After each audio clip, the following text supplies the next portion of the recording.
Welcome to the deep dive. Today we're jumping into a really intriguing short story called Yesterday's News. Our goal, as always, is to pull out the key stuff, the core insights for you. Yeah, and this story has a killer hook. You've got this regular beat reporter, Cal Morgan, who, out of the blue, starts getting his newspaper delivered a day early. A whole day early. Exactly. And the crazy part, everything in it, all the news, it actually happens. It's quite the premise. It really is. So our mission here is to explore that. Mhm. What happens next? How does Cal handle this impossible knowledge? What choices does he make? And crucially, what are the consequences? Because, spoiler alert, there are definitely consequences. Right. It might sound fantastical, but it immediately throws up these big questions, doesn't it? About fate, free will, responsibility. What happens when you know? Definitely. The story starts very grounded, though. Cal's life is pretty normal, bit of grind. Then one Tuesday, June 13th, bam, there's a Wednesday, June 14th edition of the Herald on his doorstep. And he doesn't even subscribe. That's the first weird thing. Exactly.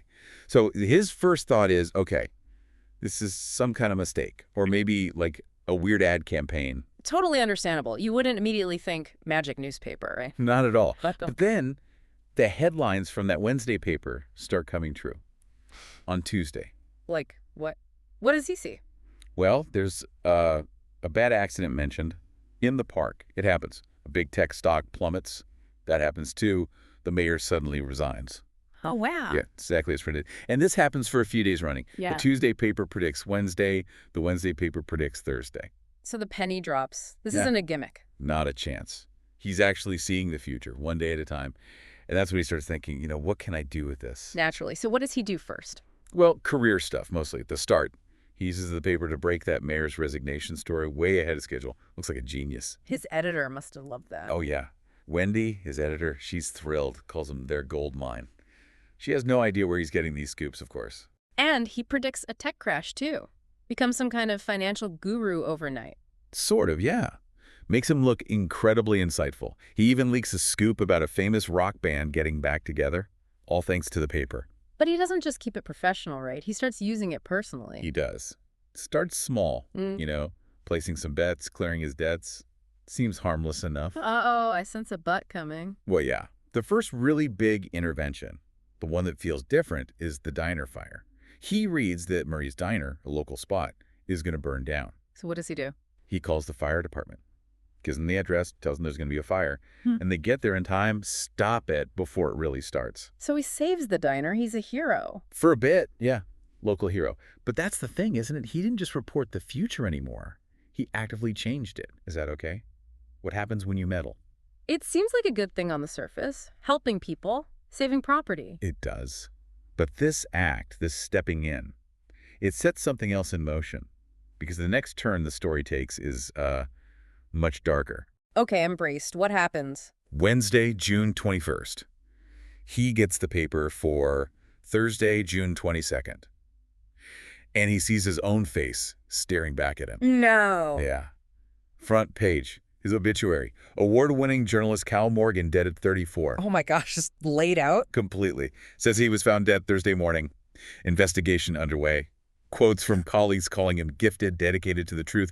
It's all there. That is horrifying, reading your own death notice a day before it's supposed to happen. Unimaginable, right? He completely freaks out, obviously. Calls Wendy, his editor, just reeling, trying to make sense of it, hoping it's some kind of sick joke. What does Wendy say? She's shocked, disturbed. Tells him, take time off, lay low, be careful. He doesn't sleep that night, obviously. Jumpy, scared. And then Wednesday comes, the day before he's supposed to die, according to the paper. Right. And Wednesday passes uneventfully. Nothing happens. So maybe he changed it. Maybe just knowing was enough. That's what he starts to hope. Maybe he dodged it. A huge sense of relief, But it's false hope, isn't it? It is. Because that evening, Wednesday evening, instead of the paper arriving, there's a knock. Not the paper. No, it's a man, dressed in a nondescript gray suit. And this is where it gets really weird. This is where the curtain gets pulled back. The man is calm, almost bureaucratic. Explains the papers are early editions, part of a, quote, subscription service, run by some interested parties. Subscription service for future news. Okay. He acknowledges Cal used the info well for reporting, but then he drops the hammer. Cal meddled. He altered outcome. By saving the diner and the betting. Exactly.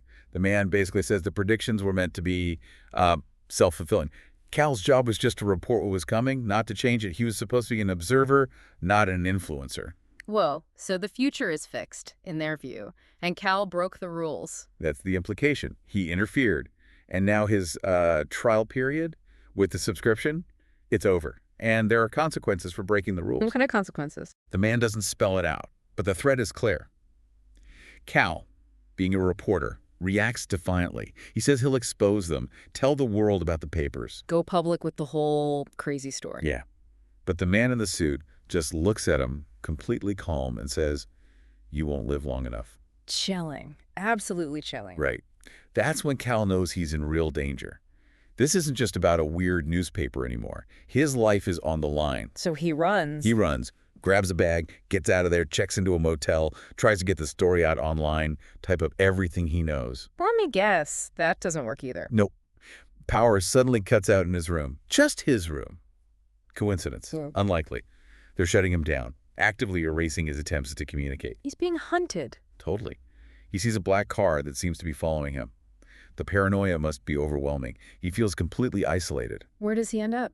Ironically, he finds himself seeking shelter back at Maria's diner, the one he saved. The place he interfered. Exactly. Maria is kind to him, gives him coffee, a safe place for a moment. And maybe it's there, in that place he altered, that he realizes running and hiding isn't enough. Publishing isn't enough. He'll just stop him again. Right. He needs a new plan. Mm-hmm.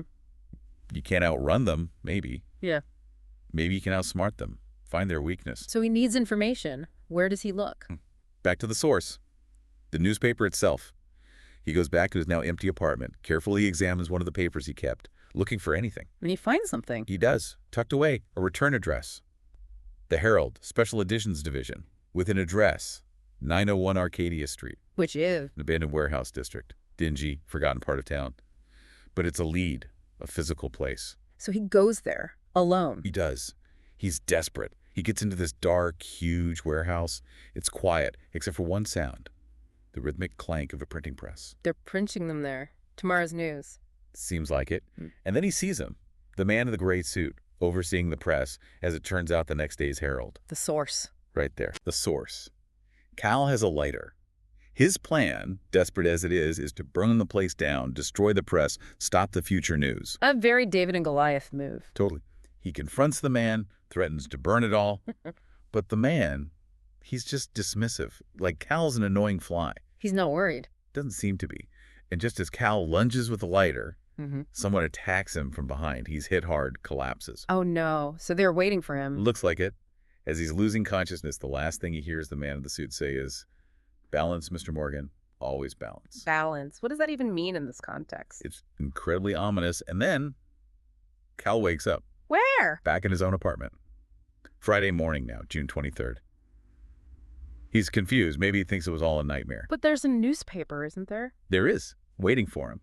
But the headline isn't his obituary anymore. It's changed. To what? It reads, "Journalist vanishes without a trace, foul play suspected." They rewrote his future. Instead of dead, he's missing. Worse than that. They didn't just change the headline. They started erasing him. His phone line, disconnected. His work email, deactivated. He looks up his old articles online. His byline is gone. Gone. Yeah. Replaced by someone else's name. He checks his apartment lease. It's under a different tenant's name now. It's like he never existed. That's terrifying. He's becoming invisible, literally fading away. He even feels it physically, like he's becoming transparent. And then, the final gut punch, he looks out his window. What does he see? Down the street. He sees a young boy, maybe a paper boy, getting handed a newspaper. And lurking nearby, in the shadows, the man in the gray suit. The cycle is starting again. With someone else. Exactly. Cal realizes it wasn't really about him, it's a system, a process. And they've just replaced him, found a new recipient for the early editions. So what happens to Cal? Does he just fade out? Almost. But there's one final piece. Later, news breaks that the Herald's old printing warehouse, the one on Arcadia Street, burned down. The one he tried to destroy. That's the one. It's ruled arson. No suspects found. But hidden in the wreckage, firefighters find a single, charred scrap of newsprint. From the press. From the press. With a headline that never got published, it says, "Cal Morgan, missing journalist, hero who stopped the future." Wow. So maybe Maybe he did succeed in some way, a final act of defiance, even if no one knows it was him. It seems like it.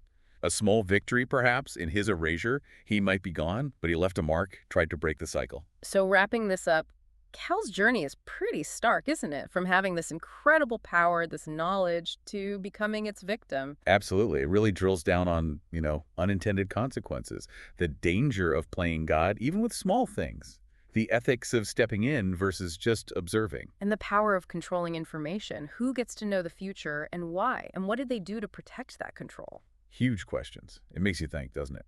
If you, listening right now, got tomorrow's newspaper delivered to your door, What would you do? Could you resist changing things, even small things? Saving someone, making a bet? and what would the real cost be? Not just for you, but for everyone else whose lives might ripple outwards from your changes. Yeah. Yeah, it's a lot to chew on. Definitely.